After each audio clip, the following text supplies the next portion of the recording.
The Boats of the Glen Carrig, being an account of their adventures in the strange places of the earth after the foundering of the good ship Glen Carrig through striking upon a hidden rock in the unknown seas to the southward, as told by John Winterstraw, gentleman, to his son James Winterstraw in the year 1757, and by him committed very properly and legibly to manuscript. Chapter 9. What Happened in the Dusk. Now with the coming of the dawn, a lasting silence stole across the island and into the valley, and conceiving that we had nothing more to fear, the boatswain bade us get some rest while he kept watch. And so I got at last a very substantial little spell of sleep, which made me fit enough for the day's work. Presently, after some hours had passed, the boatswain roused us to go with him to the further side of the island to gather fuel, and soon as we were back with each a load, so that in a little we had the fire going right merrily. Now, for breakfast, we had a hash of broken biscuit, salt meat, and some shellfish, which the boatswain had picked up from the beach at the foot of the further hill, the whole being right liberally flavored with some of the vinegar, which the boatswain said would help keep down any scurvy that might be threatening us. And at the end of the meal, he served out to us each a little of the molasses, which we mixed with hot water and drank. The meal being ended, he went into the tent to take a look at Job, the which he had done already in the early morning, for the condition of the lad preyed somewhat upon him, he being, for all his size and top roughness, a man of surprisingly tender heart. Yet the boy remained much as on the previous evening, so that we knew not what to do with him to bring him into any better health.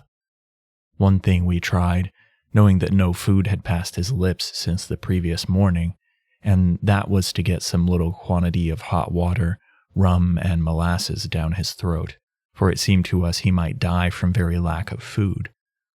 But though we worked with him for more than the half of an hour, we could not get him to come to sufficiently to take anything, and without that we had fear of suffocating him. And so presently we had perforce to leave him within the tent and go about our business, for there was very much to be done. Yet before we did aught else, the boatswain led us all into the valley, being determined to make a very thorough exploration of it. Perchance there might be any lurking beast or devil thing waiting to rush out and destroy us as we worked, and more, he would make search that he might discover what manner of creatures had disturbed our night. In the early morning, when we had gone for the fuel, we had kept to the upper skirt of the valley, where the rock of the nearer hill came down into the spongy ground. But now we struck right down into the middle part of the vale, making a way amid the mighty fungi to the pit-like opening that filled the bottom of the valley.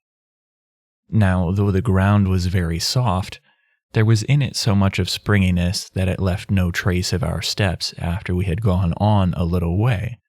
none, that is, save that in odd places a wet patch followed upon our treading. Then, when we got ourselves near to the pit, the ground became softer, so that our feet sank into it, and left very real impressions. And here we found tracks most curious and bewildering, for amid the slush that edged the pit, which I would mention here had less the look of a pit now that I had come near to it, were multitudes of markings which I can liken to nothing so much as the tracks of mighty slugs amid the mud, only that they were not altogether like to that of slugs. For there were other markings, such as might have been made by bunches of eels cast down and picked up continually. At least, this is what they suggested to me, and I do but put it down as such. Apart from the markings which I have mentioned, there was everywhere a deal of slime, and this we traced all over the valley, among the great toadstool plants. But beyond that which I have already remarked, we found nothing. Nay, but I was near to forgetting, We found a quantity of this thin slime upon those fungi which filled the end of the little valley nearest to our encampment, and here also we discovered many of them fresh broken or uprooted, and there was the same mark of the beast upon them all. And now I remember the dull thuds that I had heard in the night, and made little doubt but that the creatures had climbed the great toadstools so that they might spy us out. And it may be that many climbed upon one, so that their weight broke the fungi or uprooted them. At least, so the thought came to me. And so we made an end of our search, and after that, the bosun set each one of us to work. But first he had us all back to the beach to give a hand to turn over the boat, so that he might get to the damaged part.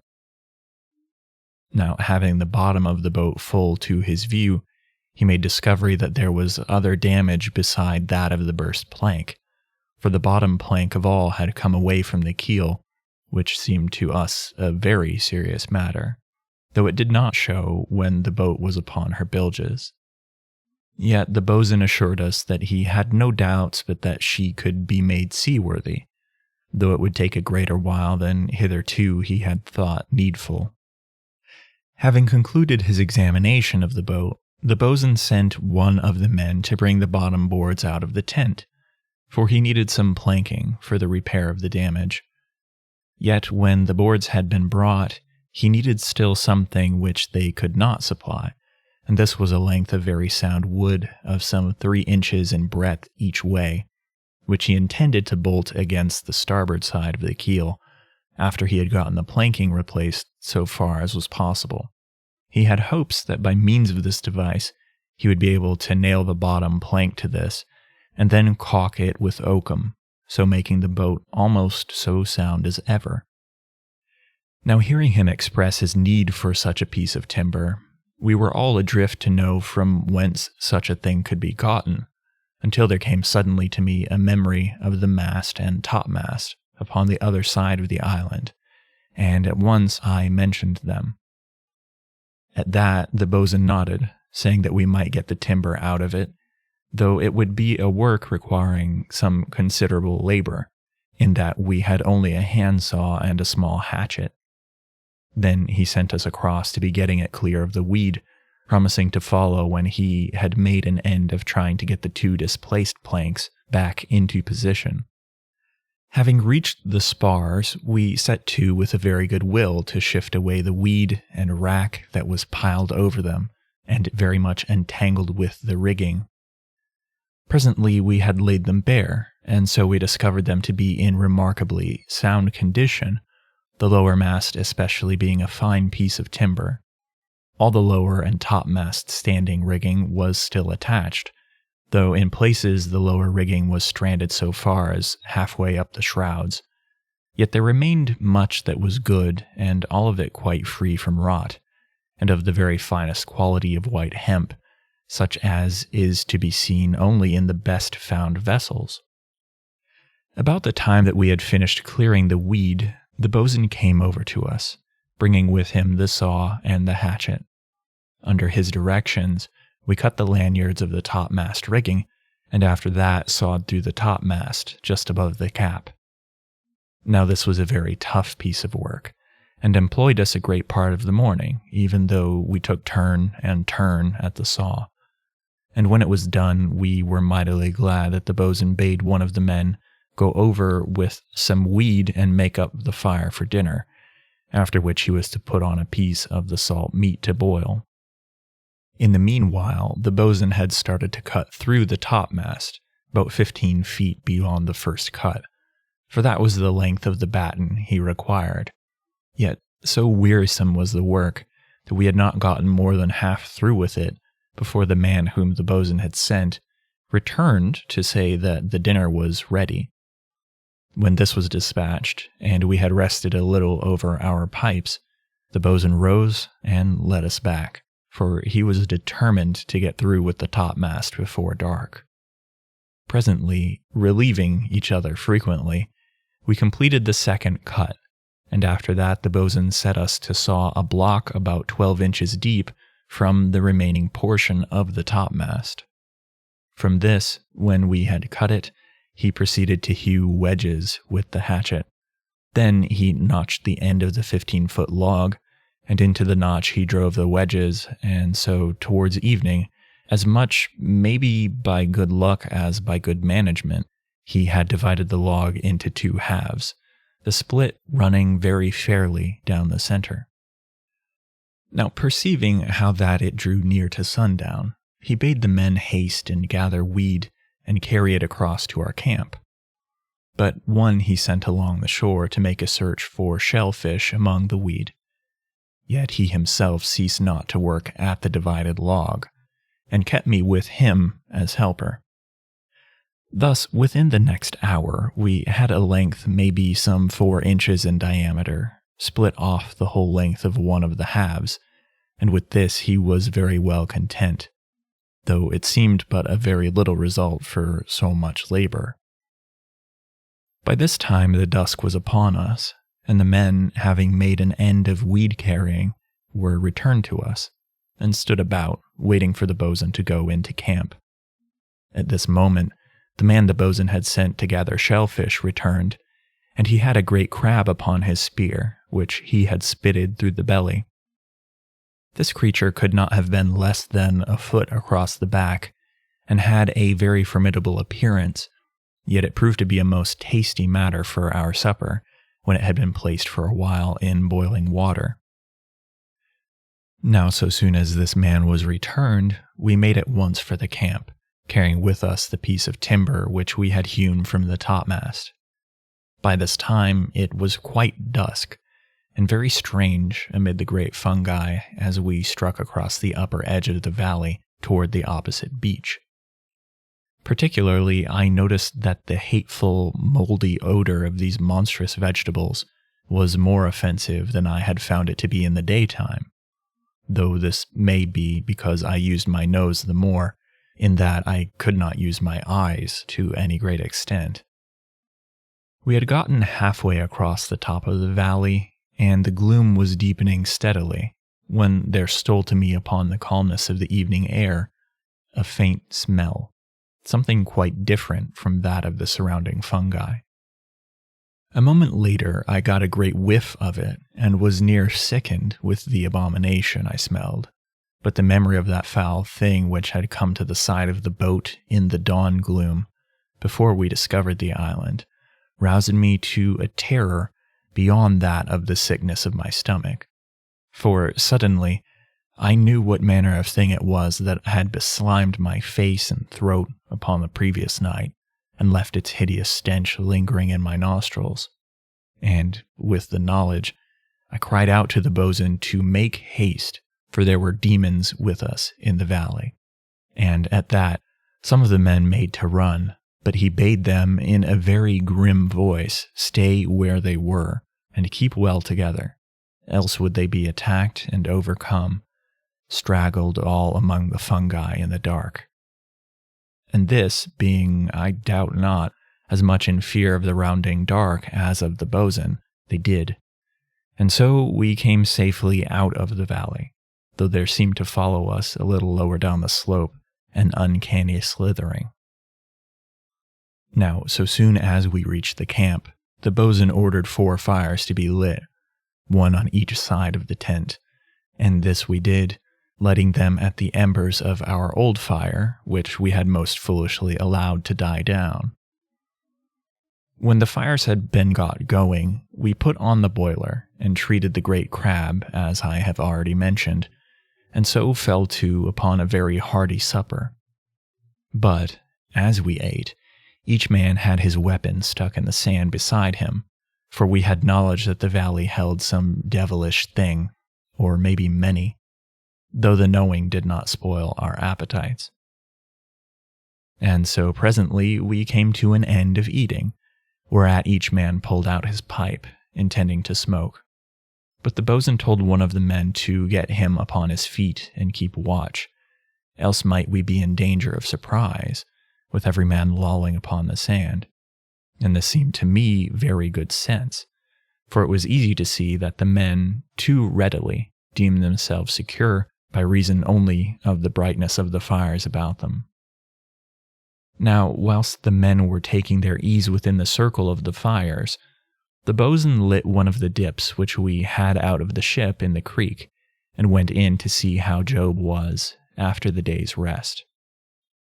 At that I rose up, reproaching myself for having forgotten the poor lad, and followed the bosun into the tent. Yet I had but reached the opening when he gave out a loud cry and held the candle low down to the sand. At that I saw the reason for his agitation, for in the place where we had left Job there was nothing. I stepped into the tent,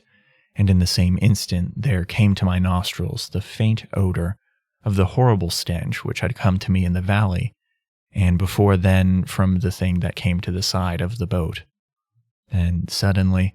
I knew that Job had fallen prey of those foul things, and knowing this, I called out to the bosun that they had taken the boy. And then my eyes caught the smear of slime upon the sand, and I had proof that I was not mistaken. Now, so soon as the bosun knew all that was in my mind, though indeed it did but corroborate that which had come to his own, he came swiftly out from the tent, bidding the men to stand back, for they had come all about the entrance, being very much discomposed at that which the bosun had discovered. Then the bosun took from a bundle of the reeds, which they had cut at the time when he had bidden them gather fuel, several of the thickest, and to one of these he bound a great mass of the dry weed, whereupon the men, divining his intention, did likewise with the others, and so we had each of us the wherewithal for a mighty torch. So soon as we had completed our preparations, we took each man his weapon, and plunging our torches into the fires, set off along the track which had been made by the devil things, and the body of poor Job. For now that we had suspicion that harm had come to him, the marks in the sand and the slime were very plain to be seen, so that it was a wonder that we had not discovered them earlier. Now the bosun led the way, and finding the marks led direct to the valley, he broke into a run, holding his torch well above his head. At that each of us did likewise, for we had a great desire to be together, and further than this, I think with truth I may say, we were all fierce to avenge Job, so that we had less of fear in our hearts than otherwise had been the case. In less than the half of a minute we had reached the end of the valley, but here, the ground being of a nature not happy in the revealing of tracks, we were at fault to know in which direction to continue. At that the bosun set up a loud shout to Job. Perchance he might yet be alive, but there came no answer to us, save a low and uncomfortable echo. Then the bosun, desiring to waste no more time, ran straight down towards the center of the valley, and we followed and kept our eyes very open about us. We had gotten perhaps halfway, when one of the men shouted that he saw something ahead, but the bosun had seen it already, for he was running straight down upon it, holding his torch high and swinging his great cutlass. Then, instead of smiting, he fell upon his knees beside it, and the following instant we were up with him, and in that same moment it seemed to me that I saw a number of white shapes melt swiftly into the shadows further ahead, but I had no thought for these when I perceived that by which the bosun knelt, for it was the stark body of Job, and no inch of it but was covered with the little ringed marks that I had discovered upon my throat, and from every place there ran a trickle of blood, so that he was a most horrid and fearsome sight. At the sight of Job so mangled and bebled, there came over us the sudden quiet of a mortal terror, and in that space of silence, the bosun placed his hand over the poor lad's heart, but there was no movement, though the body was still warm. Immediately upon that, he rose to his feet, a look of vast wrath upon his great face. He plucked his torch from the ground, into which he had plunged the haft, and stared round into the silence of the valley, but there was no living thing in sight. Nothing save the giant fungi and the strange shadows cast by our great torches and the loneliness. At this moment, one of the men's torches, having burnt near out, fell all to pieces, so that he held nothing but the charred support, and immediately 2 more came to a similar end. Upon this, we became afraid that they would not last us back to the camp, and we looked to the bosun to know his wish. But the man was very silent, and peering everywhere into the shadows. Then a 4th torch fell to the ground in a shower of embers, and I turned to look. In the same instant there came a great flare of light behind me, accompanied by the dull thud of a dry matter set suddenly alight. I glanced swiftly back to the bosun, and he was staring up at one of the giant toadstools which was in flames all along its nearer edge, burning with an incredible fury,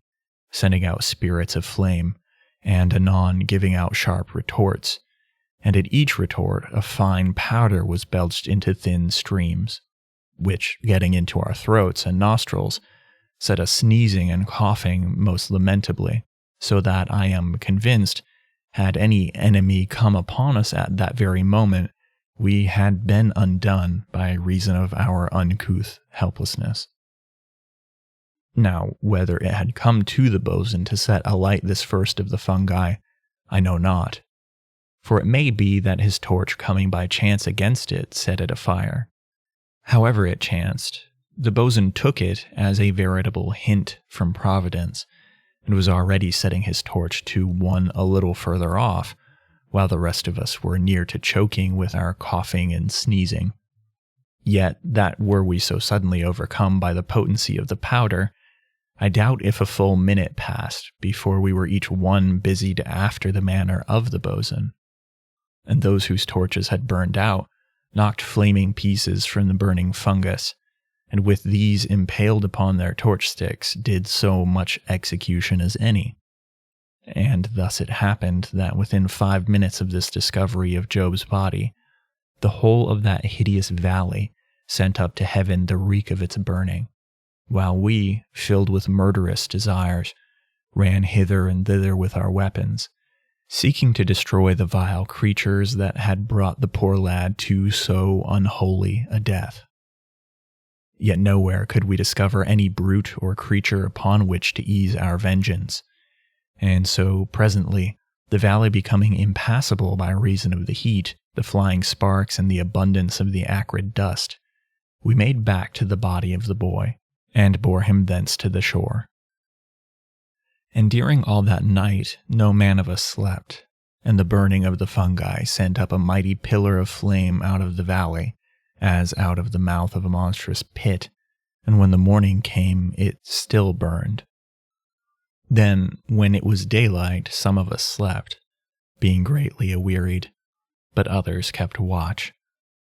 And when we waked, there was a great wind and rain upon the island. Chapter 10. The Light in the Weed. Now the wind was very violent from the sea, and threatened to blow down our tent, the which indeed it achieved at last as we made an end of a cheerless breakfast. Yet the bosun bade us not trouble to put it up again, but spread it out with the edges raised upon props made from the reeds, so that we might catch some of the rain water, for it was become imperative that we should renew our supply before putting out again to sea. And while some of us were busied about this, he took the others and set up a small tent made of the spare canvas, and under this he sheltered all of our matters like to be harmed by the rain. In a little, the rain continuing very violent, we had near a breaker full of water collected in the canvas, and were about to run it off into one of the breakers when the bosun cried out to us to hold, and first taste the water before we mixed it with that which we had already. At that we put down our hands and scooped up some of the water to taste, and thus we discovered it to be brackish and quite undrinkable, at which I was amazed, until the bosun reminded us that the canvas had been saturated for many days with salt water, so that it would take a great quantity of fresh before all the salt was washed out. Then he told us to lay it flat upon the beach and scour it well on both sides with the sand, which we did, and afterwards let the rain rinse it well. Whereupon the next water that we caught we found to be near fresh, though not sufficiently so for our purpose. Yet when we had rinsed it once more, it became clear of the salt, so that we were able to keep all that we caught further. And then, something before noon, the rain ceased to fall, though coming again at odd times in short squalls, yet the wind died not, but blew steadily, and continued so from that quarter during the remainder of the time that we were upon the island. Upon the ceasing of the rain, the boatswain called us all together, that we might make a decent burial of the unfortunate lad, whose remains had lain during the night upon one of the bottom boards of the boat. After a little discussion, it was decided to bury him in the beach, for the only part where there was soft earth was in the valley, and none of us had a stomach for that place. Moreover, the sand was soft and easy to dig, and as we had no proper tools, this was a great consideration. Presently, using the bottom boards and the oars and the hatchet, we had a place large and deep enough to hold the boy, and into this we placed him. We made no prayer over him, but stood about the grave for a little space in silence. Then the boatswain signed to us to fill in the sand, and therewith we covered up the poor lad and left him to his sleep. Presently we made our dinner, after which the boatswain served out to each one of us a very sound tot of the rum, for he was minded to bring us back again to a cheerful state of mind. After we had sat a while smoking, the boatswain divided us into two parties to make a search through the island among the rocks. Perchance we should find water, collected from the rain, among the hollows and crevices. For though we had gotten some, through our device with the sail, yet we had by no means caught sufficient for our need. He was especially anxious for haste, in that the sun had come out again,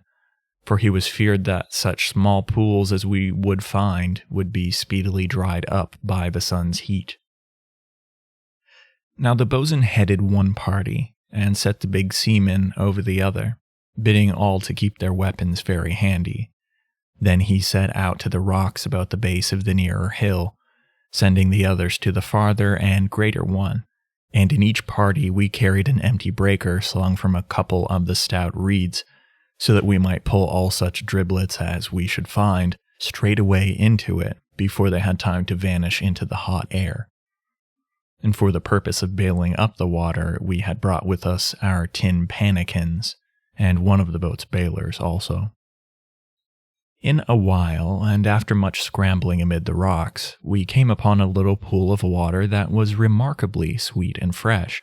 and from this we removed near 3 gallons, before it became dry. After that we came across maybe 5 or 6 others, but not one of them near so big as the first. Yet we were not displeased, for we had near 3 parts filled the breaker, and so we made back to the camp, having some wonder as to the luck of the other party. When we came near, we found the others return before us, and seeming in a very high content with themselves, so that we had no need to call to them as to whether they had filled their breaker. When they saw us, they set out to us at a run to tell us that they had come upon a great basin of fresh water, in a deep hollow, a third of the distance up the side of the far hill, and at this the boatswain bade us put down our breaker, and make all of us to the hill, so that he might examine for himself whether their news was so good as it seemed. Presently, being guided by the other party, we passed around to the back of the far hill, and discovered it to go upward to the top at an easy slope, with many ledges and broken places, so that it was scarce more difficult than a stair to climb. And so, having climbed perhaps 90 or 100 feet, we came suddenly upon the place which held the water, and found that they had not made too much of their discovery. For the pool was near 20 feet long by 12 broad, and so clear as though it had come from a fountain. yet it had considerable depth, as we discovered by thrusting a spear shaft down into it. Now the bosun, having seen for himself how good a supply of water there was for our needs, seemed very much relieved in his mind, and declared that within 3 days at the most we might leave the island,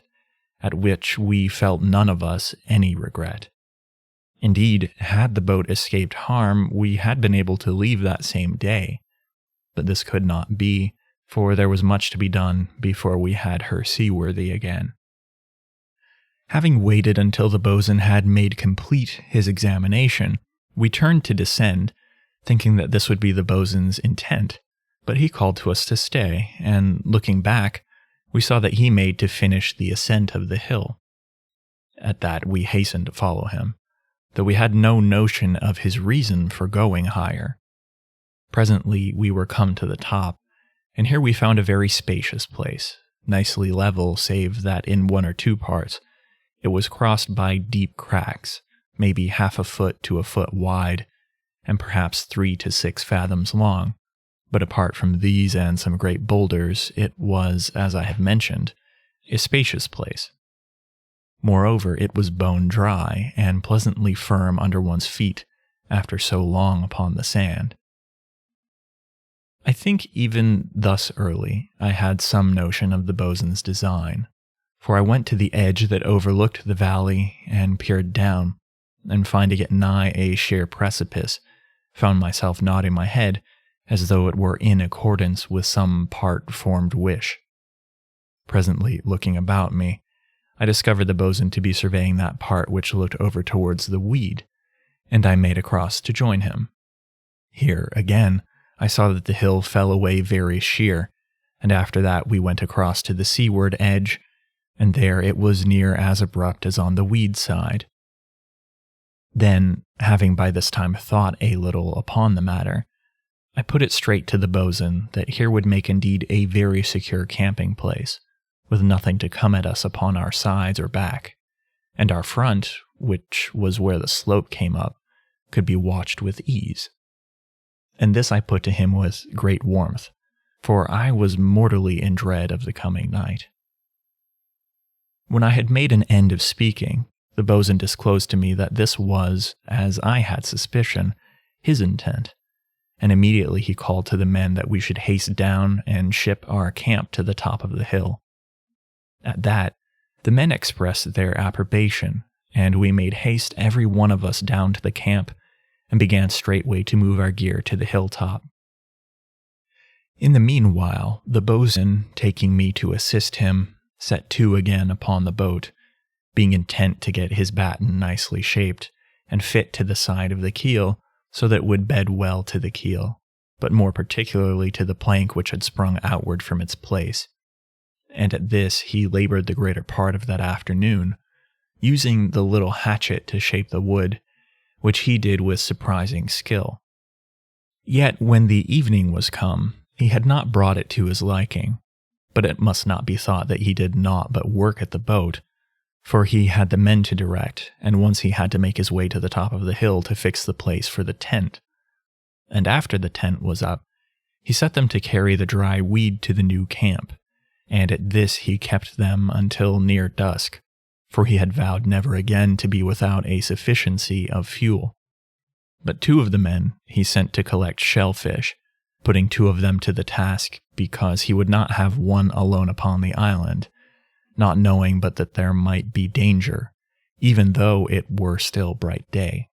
And a most happy ruling it proved, for a little past the middle of the afternoon we heard them shouting at the other end of the valley, and not knowing but that they were in need of assistance, we ran with all haste to discover the reason for their call, passing along the right-hand side of the blackened and sodden vale. Upon reaching the further beach, we saw a most incredible sight, for the 2 men were running towards us through the thick masses of the weed, while no more than 4 or 5 fathoms behind, they were pursued by an enormous crab. Now I had thought the crab we had tried to capture before coming to the island a prodigy unsurpassed, but this creature was no more than treble its size, seeming as though a prodigious table were a chase of them. And moreover, spite of its monstrous bulk, it made better way over the weed than I should have conceived to be possible, running almost sideways, and with one enormous claw raised near 12 feet into the air. Now, whether, omitting accidents, the men would have made good their escape to the firmer ground of the valley, where they could have attained to a greater speed, I do not know. But suddenly one of them tripped over a loop of the weed, and the next instant lay helpless upon his face. He had been dead the following moment, but for the pluck of his companion, who faced round manfully upon the monster, and ran at it with his 20-foot spear.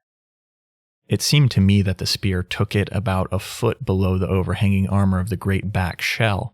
and I could see that it penetrated some distance into the creature,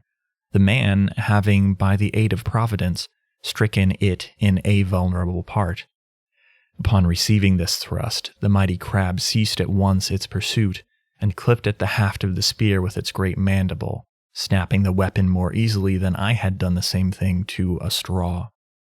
By the time we had raced up to the men, the one who had stumbled was again upon his feet and turning to assist his comrade. But the boatswain snatched his spear from him and leapt forward himself, for the crab was making now at the other man. But the boatswain did not attempt to thrust the spear into the monster, but he instead made 2 swift blows at the great protruding eyes, and in a moment the creature had curled itself up, helpless, save that the huge claw waved about aimlessly. At that, the boatswain drew us off, though the man who had attacked the crab desired to make an end of it, averring that we should get some very good eating from it. But to this the boatswain would not listen, telling him that it was yet capable of very deadly mischief, did any but come within reach of its prodigious mandible. And after this he bade them look no more for shellfish, but take out the 2 fishing lines which we had, and see if they could catch aught from some safe ledge on the further side of the hill upon which we had made our camp. Then he returned back to his mending of the boat. It was a little before the evening came down upon the island that the boatswain ceased work, and after that he called to the men who, having made an end of their fuel carrying, were standing near to place the full breakers, which we had not thought needful to carry to the new camp on account of their weight, under the upturned boat, some holding up the gunwale whilst the others pushed them under. Then the boatswain laid the unfinished batten along with them, and we lowered the boat again over all, trusting to its weight to prevent any creature from meddling. After that we made at once to the camp, being wearifully tired, and with a hearty anticipation of supper. Upon reaching the hilltop, the men whom the boatswain had sent with the lines came to show him a very fine fish, something like to a huge kingfish, which they had caught a few minutes earlier. This, the boatswain, after examining, did not hesitate to pronounce fit for food, whereupon they set to and opened and cleaned it. Now, as I have said, it was not unlike a great kingfish, and like it had a mouth very full of formidable teeth, the use of which I understood the better when I saw the contents of its stomach, which seemed to consist of nothing but the coiled tentacles of squid or cuttlefish, with which, as I have shown, the weed continent swarmed. When these were upset upon the rock, I was confounded to perceive the length and thickness of some of them, and could only conceive that this particular fish must be a very desperate enemy to them, and able successfully to attack monsters of a bulk infinitely greater than its own. After this, and while the supper was preparing, the boatswain called to some of the men to put up a piece of the spare canvas upon a couple of the reeds, so as to make a screen against the wind, which up there was so fresh that it came near at times to scattering the fire abroad. This they found not difficult, for a little on the windward side of the fire there ran one of the cracks of which I have made previous mention, and into this they jammed the supports, and so in a very little time had the fire screened. Presently the supper was ready, and I found the fish to be very fair eating, though somewhat coarse. But this was no great matter for concern with so empty a stomach as I contained, And here I would remark that we made our fishing save our provisions through all our stay on the island. Then, after we had come to an end of our eating, we lay down to a most comfortable smoke, for we had no fear of attack at that height, and with precipices upon all sides, save that which lay in front. Yet so soon as we had rested and smoked a while, the boatswain set the watches, for he would run no risk through carelessness. By this time the night was drawing on apace, yet it was not so dark but that one could perceive matters at a very reasonable distance. Presently, being in a mood that tended to thoughtfulness, and feeling a desire to be alone for a little, I strolled away from the fire to the leeward edge of the hilltop. Here, I paced up and down a while, smoking and meditating. Anon, I would stare out across the immensity of the vast continent of weed and slime that stretched its incredible desolation out beyond the darkening horizon, and there would come the thought to me of the terror of men whose vessels had been entangled among its strange growths, and so my thoughts came to the lone derelict that lay out there in the dusk, and I fell to wondering what had been the end of her people, and at that I grew yet more solemn in my heart. For it seemed to me that they must have died at last by starvation, if not by that, then by the act of some one of the devil creatures which inhabited that lonely weed world. And then, even as I fell upon this thought, the boatswain clapped me upon the shoulder and told me in a very hearty way to come to the light of the fire and banish all melancholy thoughts, for he had a very penetrating discernment and had followed me quietly from the camping place, having had reason once or twice before to chide me for gloomy meditation. And for this and many other matters, I had grown to like the man, the which I could almost believe at times was his regarding of me. But his words were too few for me to gather his feelings, though I had hoped that they were as I surmised. And so I came back to the fire, and presently, it not being my time to watch until after midnight, I turned into the tent for a spell of sleep, having first arranged a comfortable spread of some of the softer portions of the dry weed to make me a bed. Now I was very full of sleep, so that I slept heavily,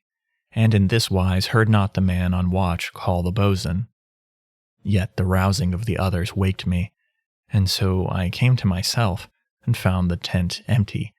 at which I ran very hurriedly to the doorway, and so discovered that there was a clear moon in the sky, the which, by reason of the cloudiness that had prevailed, we had been without for the past 2 nights. Moreover, the sultriness had gone, the wind having blown it away with the clouds. Yet, though maybe I appreciated this, it was but in a half-conscious manner, for I was put about to discover the whereabouts of the men, and the reason of their leaving the tent. With this purpose I stepped out from the entrance, and the following instant discovered them all in a clump beside the leeward edge of the hilltop. At that I held my tongue, for I knew not but that silence might be their desire. But I ran hastily over to them, and inquired of the boatswain what manner of thing it was which called them from their sleep, and he, for answer, pointed out into the greatness of the weed continent. I stared out over the breadth of the weed, showing very ghostly in the moonlight, but for the moment I saw not the thing to which he purposed to draw my attention. Then suddenly it fell within the circle of my gaze, a little light out in the lonesomeness. For the space of some moments I stared with bewildered eyes. Then it came to me with abruptness that the light shone from the lone derelict lying out in the weed, the same that upon that very evening I had looked with sorrow and awe, because of the end of those who had been in her. And now, behold a light burning, seemingly within one of her after cabins, though the moon was scarce powerful enough to enable the outline of the hulk to be seen clear of the rounding wilderness. And from this time until the day, we had no more sleep, but made up the fire and sat round it, full of excitement and wonder, and getting up continually to discover if the light still burned. This it ceased to do about an hour after I had first seen it, but it was the more proof that some of our kind were no more than the half of a mile from our camp. and at last the day came. Chapter 11. The Signals from the Ship.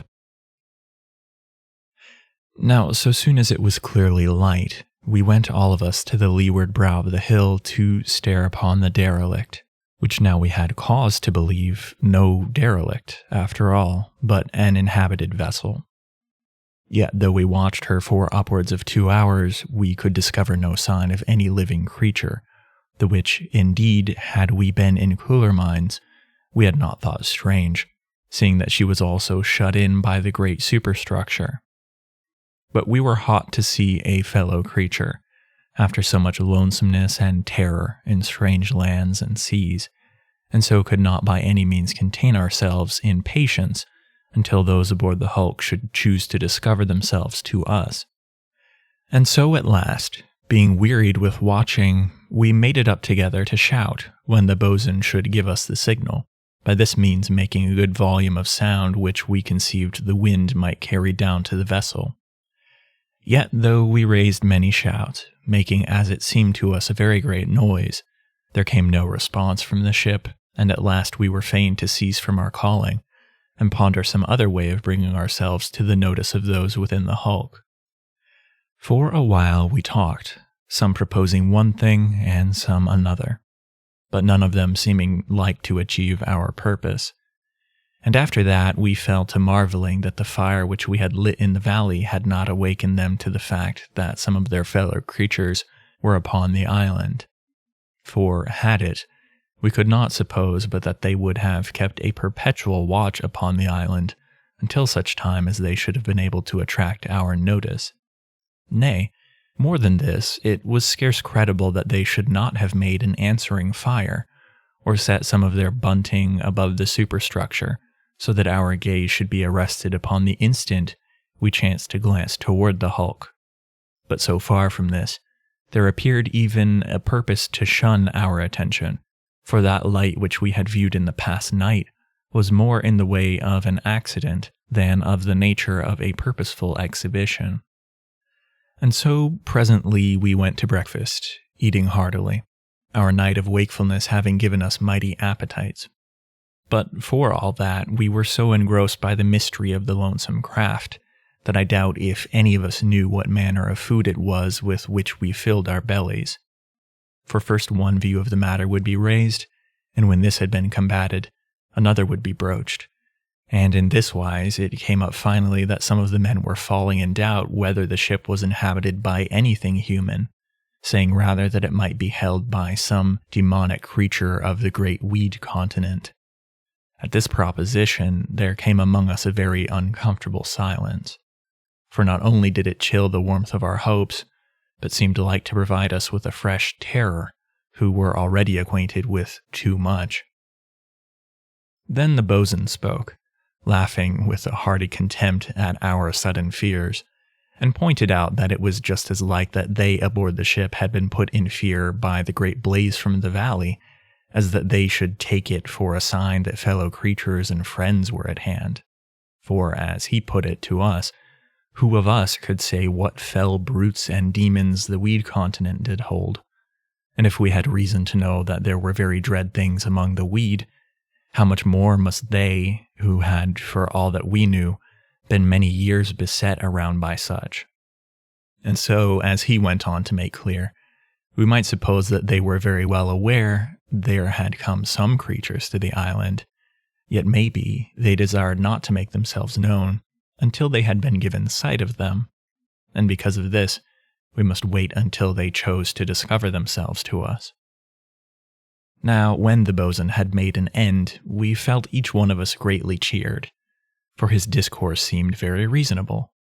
Yet there were many matters that troubled our company, for as one put it, was it not mightily strange that we had not had previous sight of their light, or in the day of the smoke from their galley fire? But to this the boatswain replied that our camp hitherto had lain in a place where we had not sight, even of the great world of weed, leaving alone any view of the derelict. And more, that at such times as we had crossed to the opposite beach, we had been occupied too sincerely to have much thought to watch the hulk, which indeed from that position showed only her great superstructure. Further, that until the preceding day we had but once climbed to any height, and that from our present camp the derelict could not be viewed, and to do so we had to go near to the leeward edge of the hilltop. And so, breakfast being ended, we went all of us to see if there were yet any signs of life in the hulk. But when an hour had gone, we were no wiser. Therefore, it being folly to waste further time, the boatswain left one man to watch from the brow of the hill, charging him very strictly to keep in such position that he could be seen by any aboard the silent craft, and so took the rest down to assist him in the repairing of the boat. And from thence on, during the day, he gave the men a turn each at watching, telling them to wave to him should there come any sign from the hulk. Yet, excepting the watch, he kept every man so busy as might be, some bringing weed to keep up a fire which he had lit near the boat, one to help him turn and hold the batten upon which he labored, and two he sent across to the wreck of the mast to detach one of the futtock shrouds, which, as is most rare, were made of iron rods. This, when they brought it, he bade me heat in the fire, and afterwards beat out straight at one end,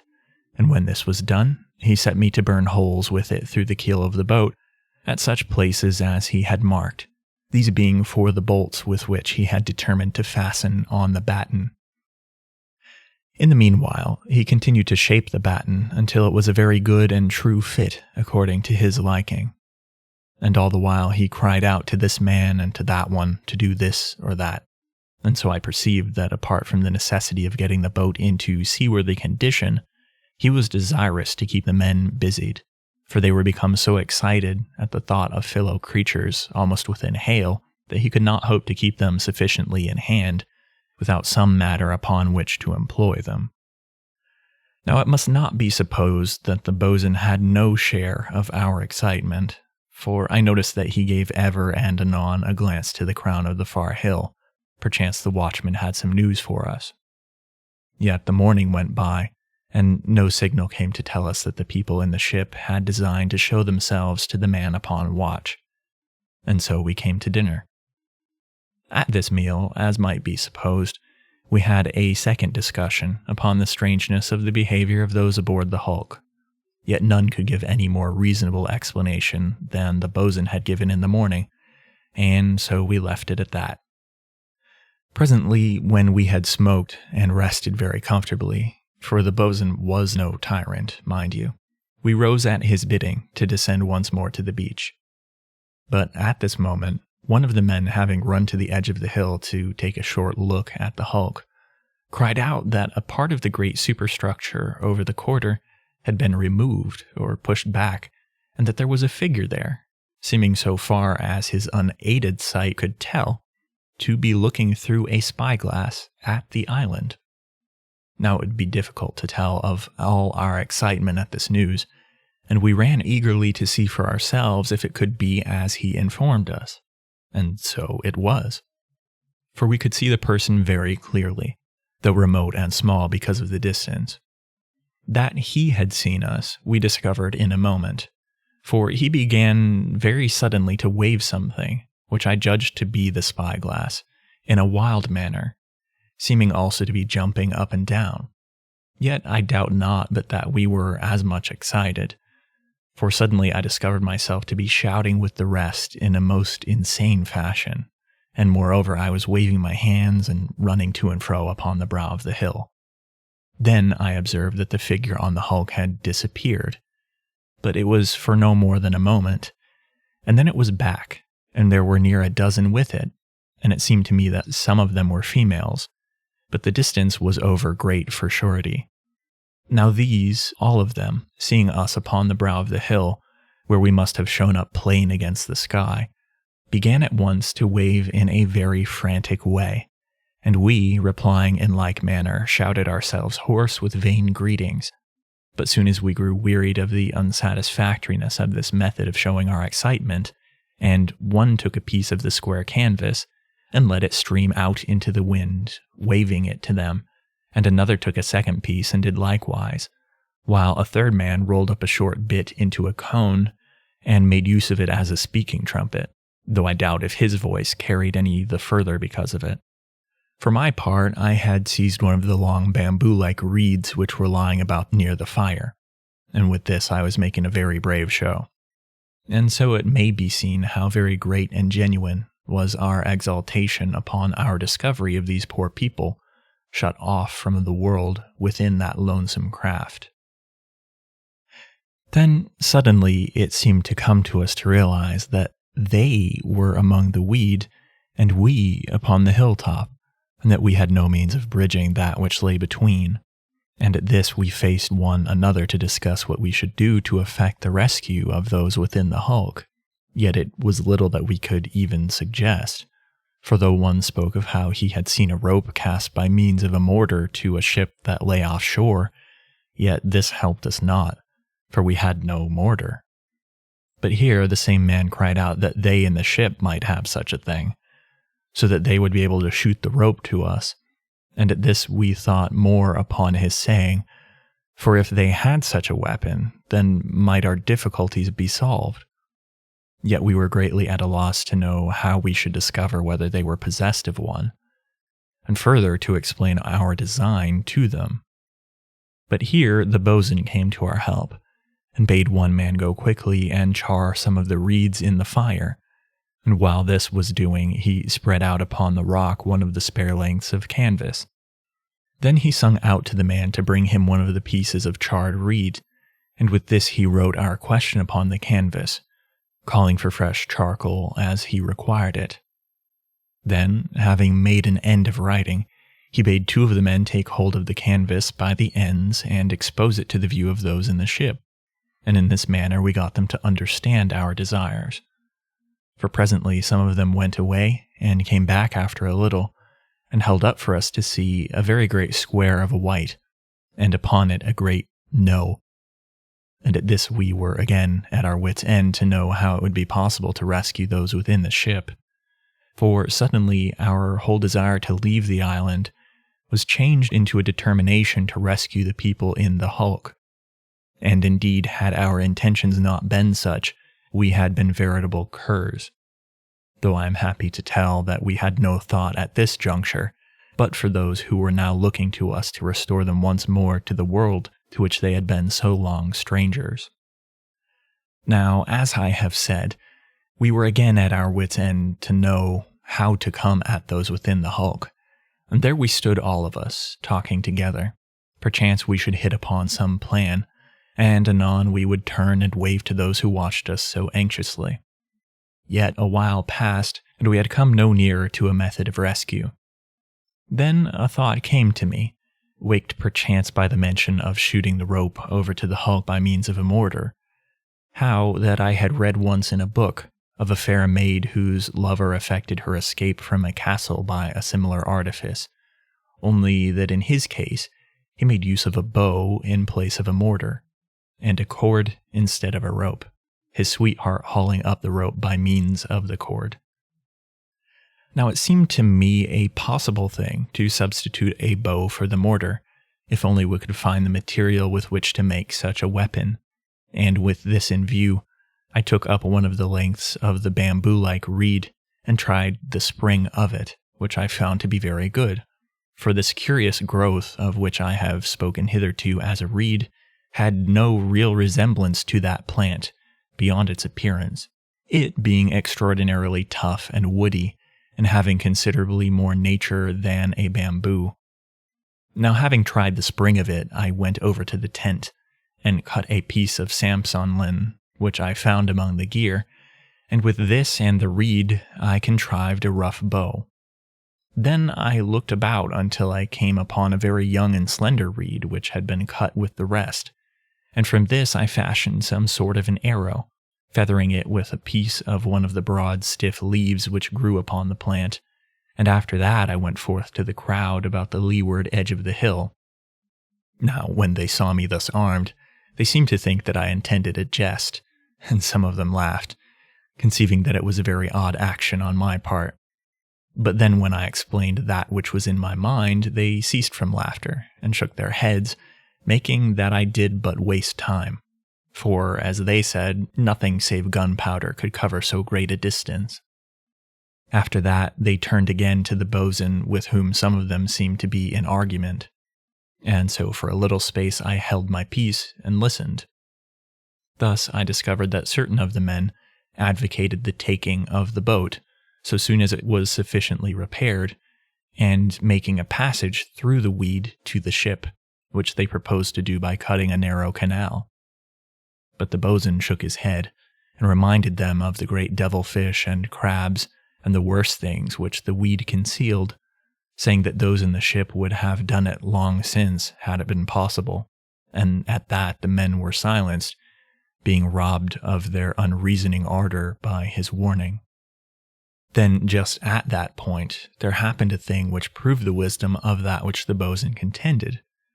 For suddenly one of the men cried out to us to look, and at that we turned quickly, and saw that there was a great commotion among those who were in the open place in the superstructure. For they were running this way and that, and some were pushing to the slide which filled the opening. And then immediately we saw the reason for their agitation and haste, for there was a stir in the weed near to the stem of the ship, and the next instant monstrous tentacles were reached up to the place where had been the opening, but the door was shut, and those aboard the hulk in safety. At this manifestation, the men about me who had proposed to make use of the boat, and the others also, cried out their horror of the vast creature, and I am convinced, had the rescue depended upon their use of the boat, then had those in the hulk been forever doomed. Now, conceiving that this was a good point at which to renew my importunities, I began once again to explain the probability of my plan succeeding, addressing myself more particularly to the boatswain. I told how that I had read that the ancients made mighty weapons, some of which could throw a great stone so heavy as 2 men over a distance surpassing 1/4 of a mile. Moreover, that they compassed huge catapults which threw a lance, or great arrow, even further. On this he expressed much surprise, never having heard of the like, but doubted greatly that we should be able to construct such a weapon. Yet I told him that I was prepared, for I had the plan of one clearly in my mind, and further I pointed out to him that we had the wind in our favor, and that we were a great height up, which would allow the arrow to travel the farther before it came so low as the weed. Then I stepped to the edge of the hill, and bidding him watch, fitted my arrow to the string, and having bent the bow, loosed it, whereupon, being aided by the wind and the height on which I stood, the arrow plunged into the weed at a distance of near 200 yards from where we stood, that being about 1/4 of the distance on the road to the derelict. At that, the boatswain was won over to my idea, though, as he remarked, the arrow had fallen nearer had it been drawing a length of yarn after it, and to this I had to assent, but pointing out that my bow and arrow was but a rough affair, and more that I was no archer. Yet I promised him, with the bow that I should make, to cast a shaft clean over the hulk, did he but give me his assistance, and bid the men to help. Now, as I have come to regard it in the light of greater knowledge, my promise was exceeding rash, but I had faith in my concept, and was very eager to put it to the test,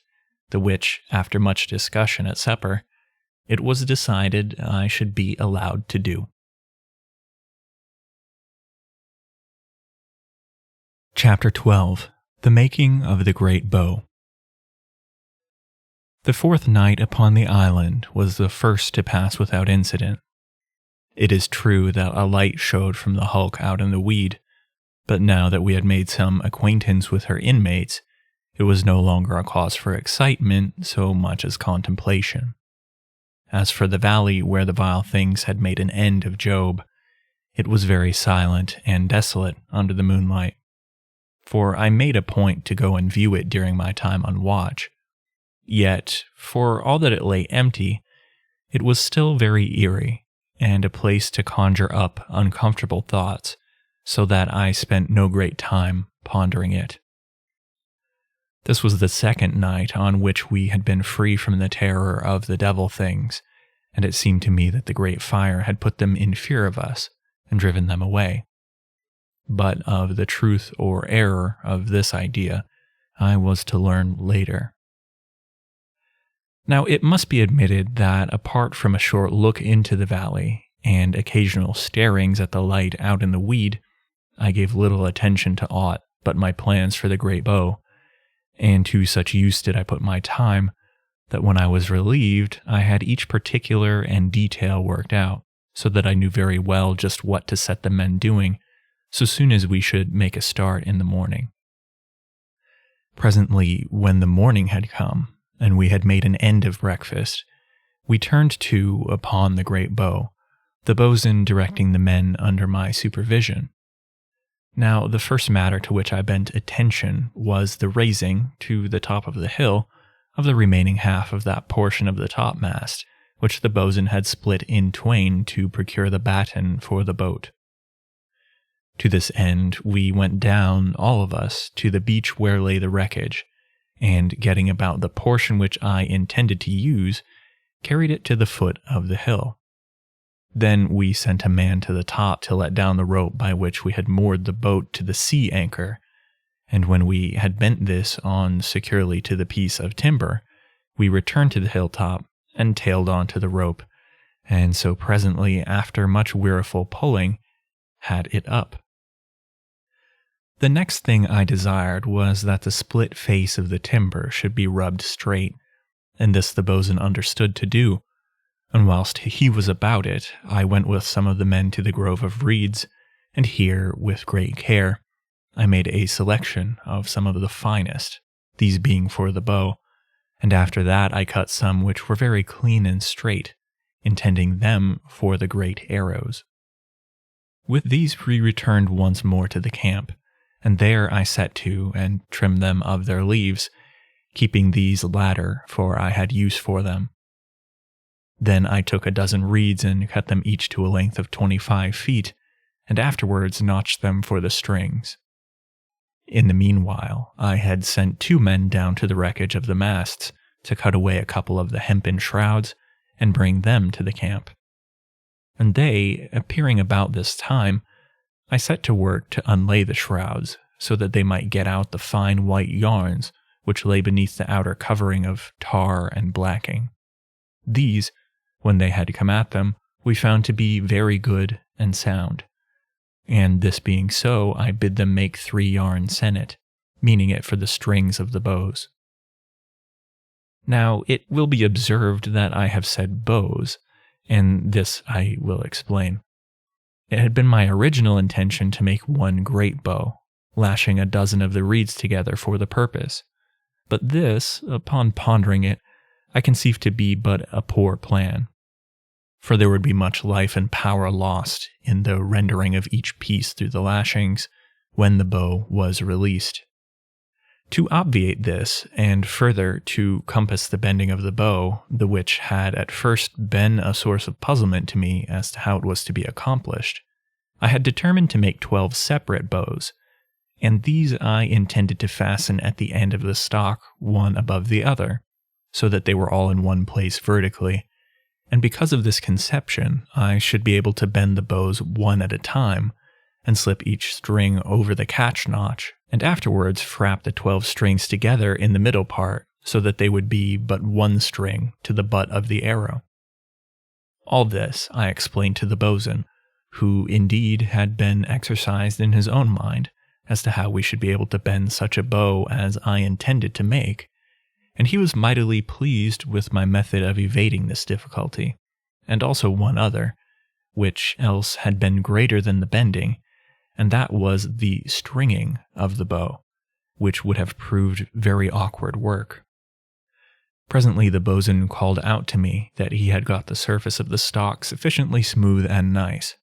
and at that I went over to him, for now I wished him to burn a slight groove down the center, running from end to end, and this I desired to be done very exactly, for upon it depended much of the true flight of the arrow. Then I went back to my own work, for I had not yet finished notching the bows. Presently, when I had made an end of this, I called for a length of the sennet, and with the aid of another man, contrived to string one of the bows. This, when I had finished, I found to be very springy, and so stiff to bend that I had all that I could manage to do so, and at this I felt very satisfied. Presently it occurred to me that I should do well to set some of the men to work upon the line which the arrow was to carry, for I had determined that this should be made also from the white hemp yarns, and for the sake of lightness, I conceived that one thickness of yarn would be sufficient, but so that it might compass enough of strength, I bid them split the yarns and lay the two halves up together, and in this manner they made me a very light and sound line, though it must not be supposed that it was finished at once, for I needed over 1/2 mile of it, and thus it was later finished than the bow itself. Having now gotten all things in train, I set me down to work upon one of the arrows, for I was anxious to see what sort of a fist I should make of them, knowing how much would depend upon the balance and truth of the missile. In the end, I made a very fair one, feathering it with its own leaves, and truing and smoothing it with my knife, after which I inserted a small bolt in the forward end, to act as a head, and, as I conceived, give it balance. Though whether I was right in this latter, I am unable to say. Yet, before I finished my arrow, the boatswain had made the groove, and called me over to him that I might admire it, the which I did, for it was done with a wonderful neatness. Now, I have been so busy with my description of how we made the great bow that I omitted to tell of the flight of time, and how we had eaten our dinner this long while since, and how that the people in the hulk had waved to us and we had returned their signals, and then written upon a length of the canvas the one word, "Wait." And beside all this, some had gathered our fuel for the coming night. And so presently the evening came upon us, but we ceased not to work, for the boatswain bade the men to light a second great fire beside our former one, and by the light of this we worked another long spell, though it seemed short enough by reason of the interest of the work.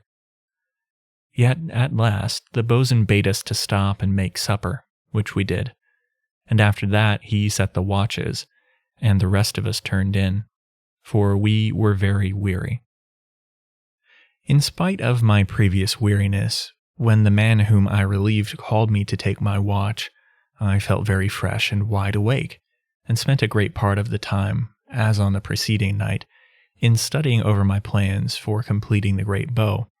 and it was then that I decided finally in what manner I would secure the bows athwart the end of the stock, for until then I had been in some little doubt,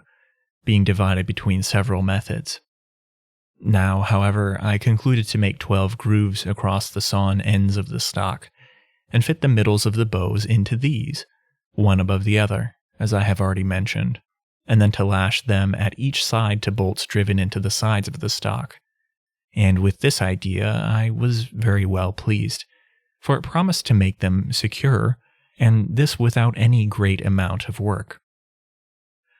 Now, though I spent much of my watch in thinking over the details of the prodigious weapon, yet it must not be supposed that I neglected to perform my duty as watchman, for I walked continually about the top of the hill, keeping my cut and thrust ready for any sudden emergency. Yet my time passed off quietly enough,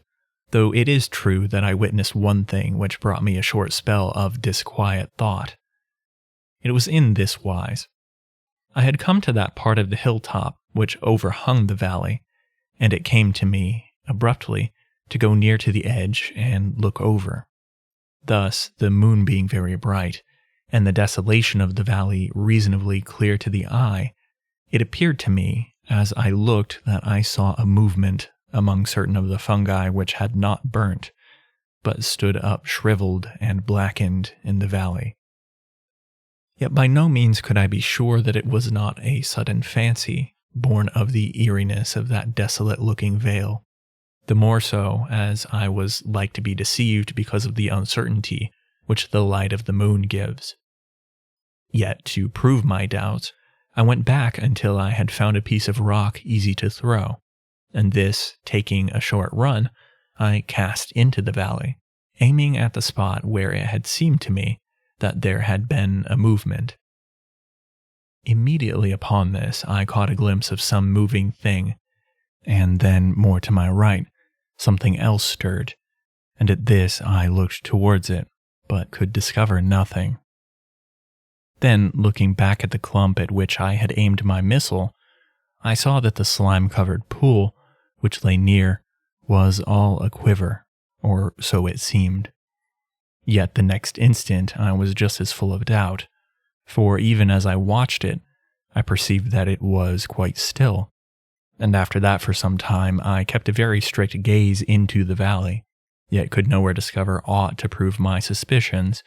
and at last I ceased from watching it, for I feared to grow fanciful, and so wandered to that part of the hill which overlooked the weed. Presently, when I had been relieved, I returned to sleep, and so till the morning. Then, when we had each of us a hasty breakfast, for all were grown mightily keen to see the great bow completed, we set to upon it, each at our appointed task. Thus the boatswain and I made it our work to make the 12 grooves athwart the flat end of the stock,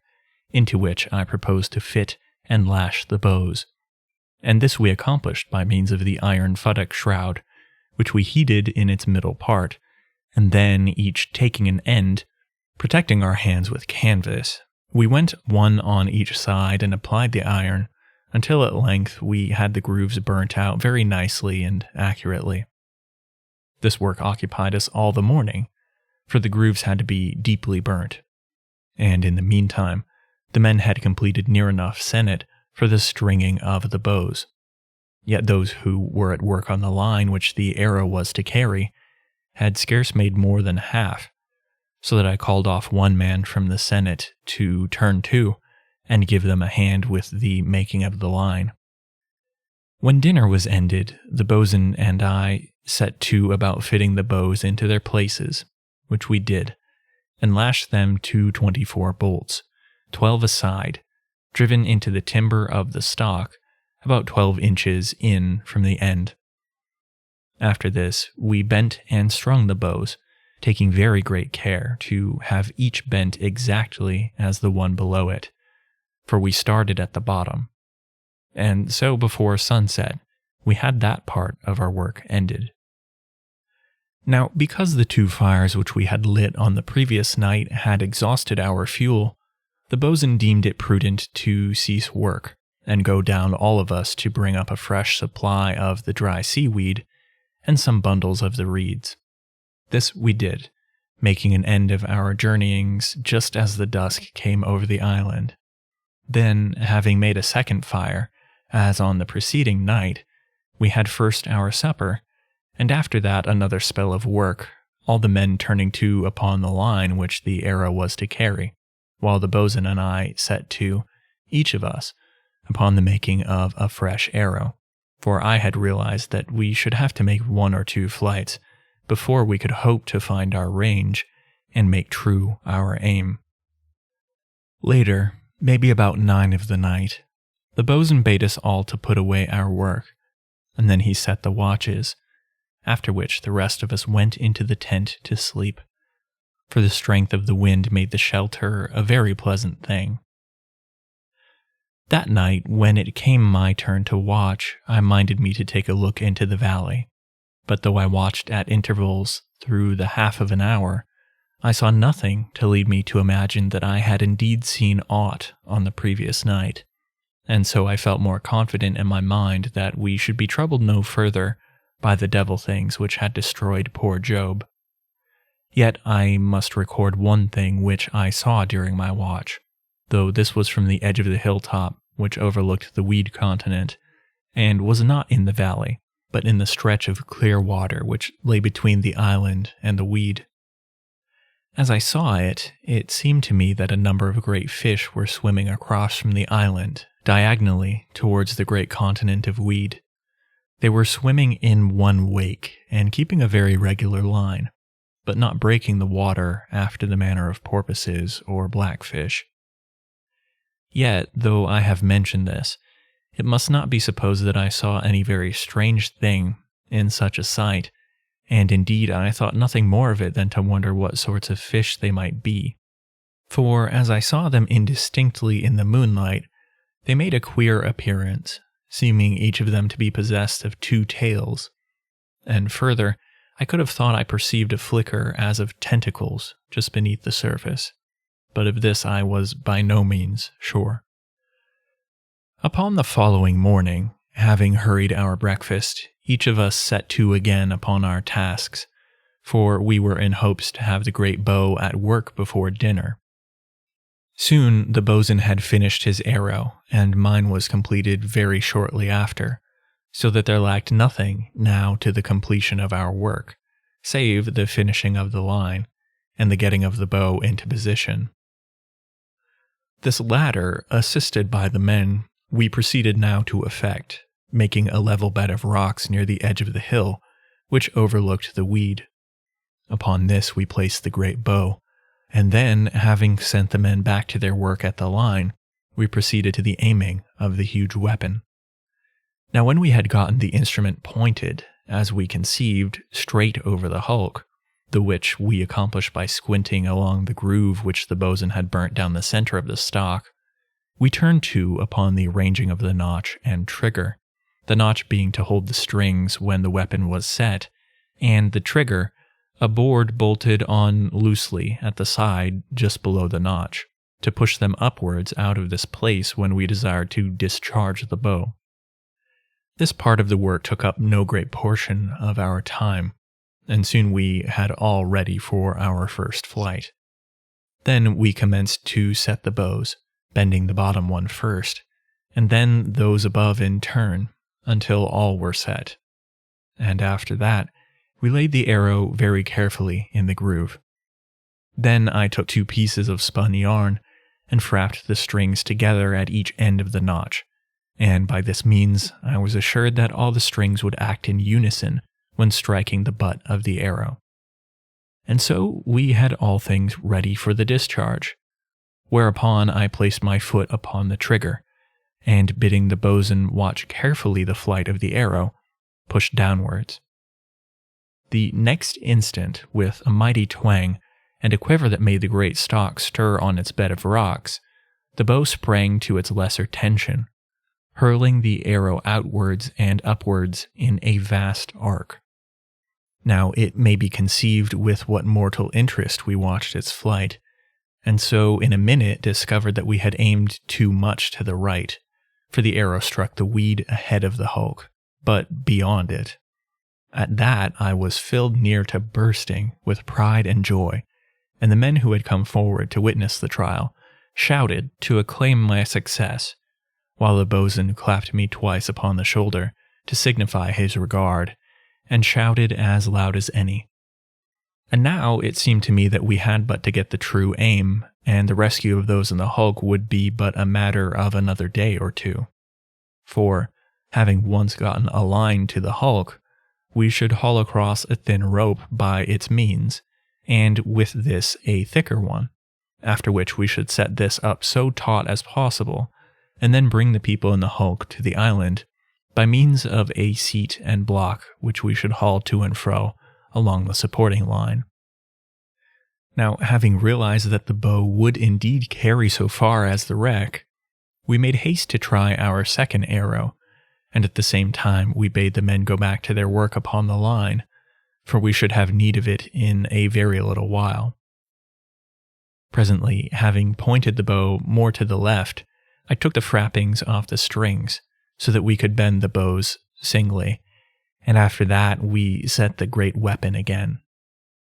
Then, seeing that the arrow was straight in the groove, I replaced the frappings and immediately discharged it. This time, to my very great pleasure and pride, the arrow went with a wonderful straightness towards the ship, and clearing the superstructure, passed out of our sight as it fell behind it. At this, I was all impatience to try to get the line to the hulk before we made our dinner, but the men had not yet laid up sufficient, there being then only 450 fathoms, which the bosun measured off by stretching it along his arms and across his chest. This being so, we went to dinner and made very great haste through it. And after that, every one of us worked at the line, and so in about an hour we had sufficient, for I had estimated that it would not be wise to make the attempt with a length less than 500 fathoms. Having now completed a sufficiency of the line, the bosun set one of the men to flake it down very carefully upon the rock beside the bow, while he himself tested it at all such parts as he thought in any way doubtful, and so presently all was ready. Then I bent it on to the arrow,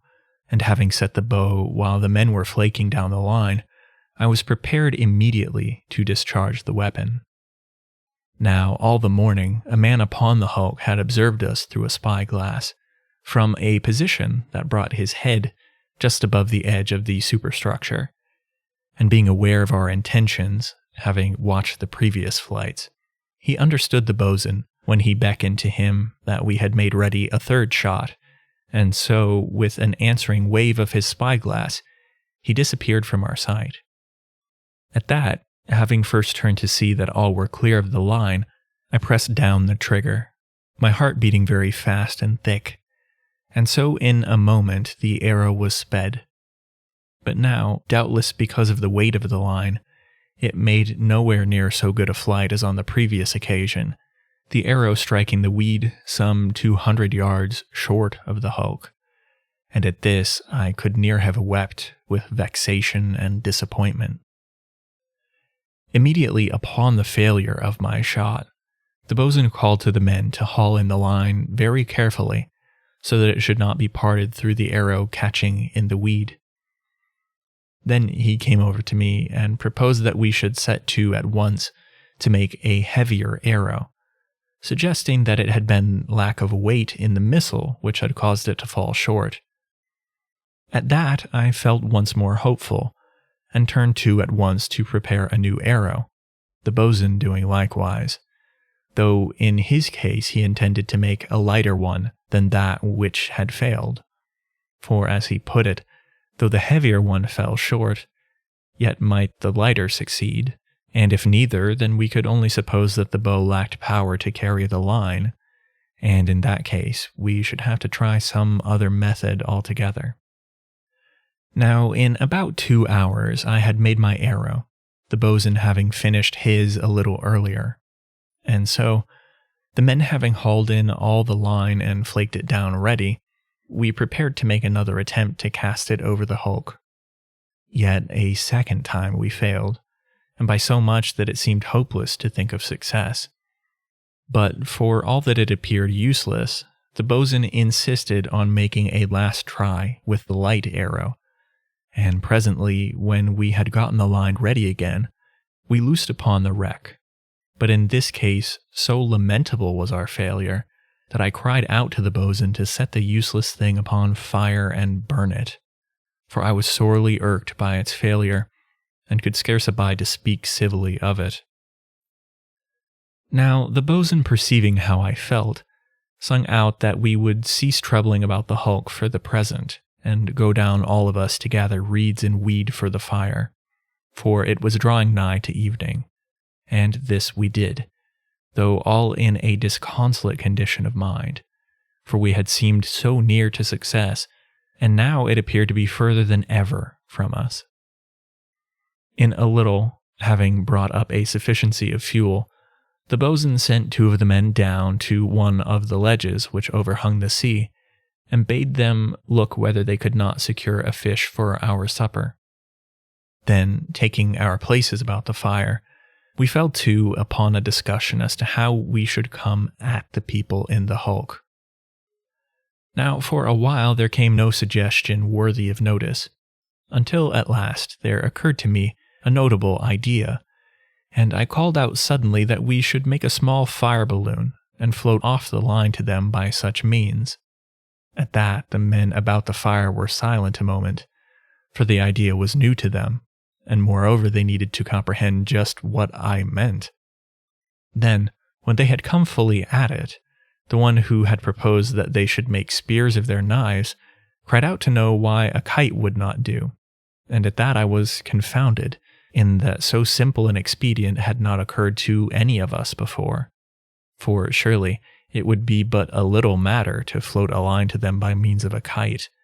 and further, such a thing would take no great making. And so, after a space of talk, it was decided that upon the morrow we should build some sort of kite, and with it fly a line over the hulk, the which should be a task of no great difficulty, with so good a breeze as we had continually with us. And presently, having made our supper off a very fine fish, which the 2 fishermen had caught while we talked, the boatswain set the watches, and the rest turned in.